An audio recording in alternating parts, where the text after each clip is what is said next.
Հարգելի հետևորդներ, ողջունում եմ ձեզ օրենաչափի տաղավարում։ Եթերում հարցեր փաստաբանին հավելվածն է։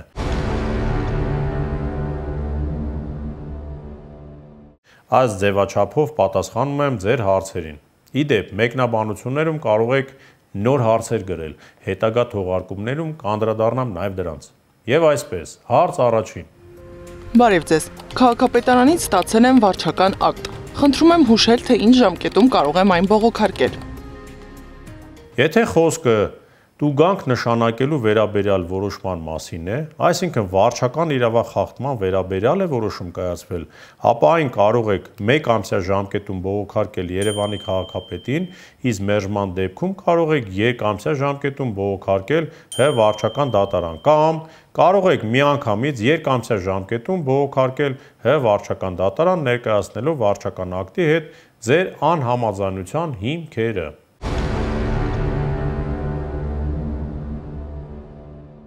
Երկրորդ հարց։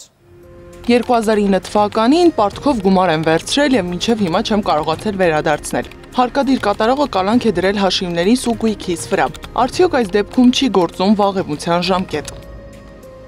Հայցային վաղեմության ժամկետը վերաբերում է դատարան հայցադիմում ներկայացնելու պահին։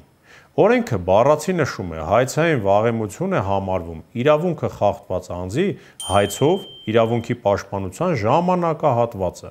Մինչդեռ ձեր նշած իրավիճակում ենթադրաբար արդեն իսկ տեղի է ունեցել դատական գործընթաց եւ առկա է դատարանի օրինական ուժի մեջ մտած դատական ակտ, ինչի հիման վրա հարկադիր կատարողը արգելանք է դրել ձեր բանկային հաշիվների եւ գույքի վրա, ուստի հայցային վաղեմության ժամկետի նորմը տվյալ իրավիճակին չի վերաբերվում։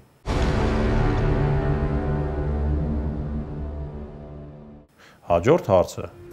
Իմ նկատմամբ դատարանում սնանկության վարույթ է քննվում, պարտավորություններիս չափը 4 միլիոն դրամ է։ Բնակվում եմ մարզում, նախկին հանրակացարանի փոքրիկ բնակարանում միակ սեփականատերն եմ։ Սնանկ ճանաչվելուց հետո բռնագանձում կտարածվի միակ բնակությանս վայրի վրա։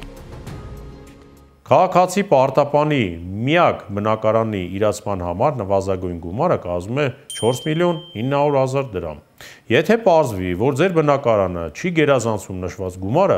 ապա դրա վրա բռնագանձում չի տարածվի։ Մինչդեռ, եթե փորձագետի եզրակացության հիման վրա բնակարանի գինը գերազանցի նշված թիվը, ապա դրա վրա բռնագանձում կտարածվի, սակայն մի պայմանով, որ բնակարանի իրացման դեպքում ձեզ կվերադարձվի 4 միլիոն 900 հազար ՀՀ դրամը։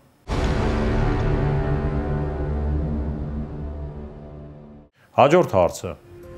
Հարգելի պարոն Գրիգորյան, խնդրում եմ պատասխանել հարցիս։ Ես ունեմ պարտքեր եւ հարկադիր կատարողը արգելանք է դրել տանս վրա, սակայն այն ունի եւս մի քանի սեփականատեր։ Կարող է արդյոք ամբողջ տունը վաճառվել աճուրդով։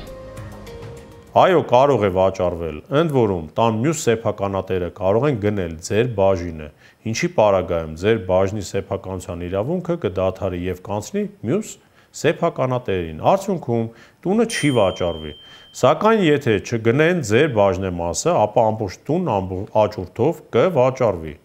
Անհրաժեշտ է սակայն նշել, որ եթե հնարավոր է ձեր բաժինն առանձնացնել տանից եւ որպես առանձին գույք վաճառել,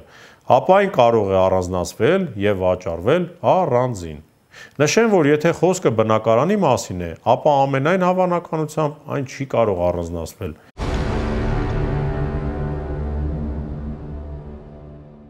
Եվ վերջապես վերջին 5-րդ հարցը։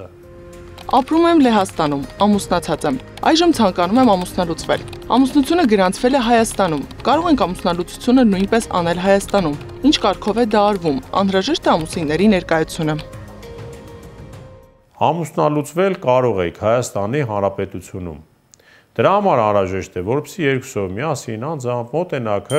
ՀԿԱԿ մարմին ԶԱԳՍ եւ ներկայացնեք համատեղ դիմում ամուսնալուծության մասին։ Կարող եք նաև դուք եւ ձեր ամուսինը նոտարական կարգով լիազորել այլ անձանց, որպեսզի ձեր փոխարեն ամուսնալուծության դիմումները ներկայացնեն ՀԿԱԿ, սակայն նշված տարբերակում դիմումները պետք է նախապես լրացնեք անձամբ դուք եւ ձեր ամուսինը եւ դրանք հաստատեք նոտարական կարգով։ Հարգելիներս, այսօրվա համար այսքանը, չմոռանաք սեղմել բաժանորդագրության կոճակը։ Մեր հետագա թողարկումները բաց թողնելու համար մի խախտեք օրենքը, բայց եւ իմացեք ձեր իրավունքները։ Կհանդիպենք մեկ շաբաթից ABC Media-ի եթերում։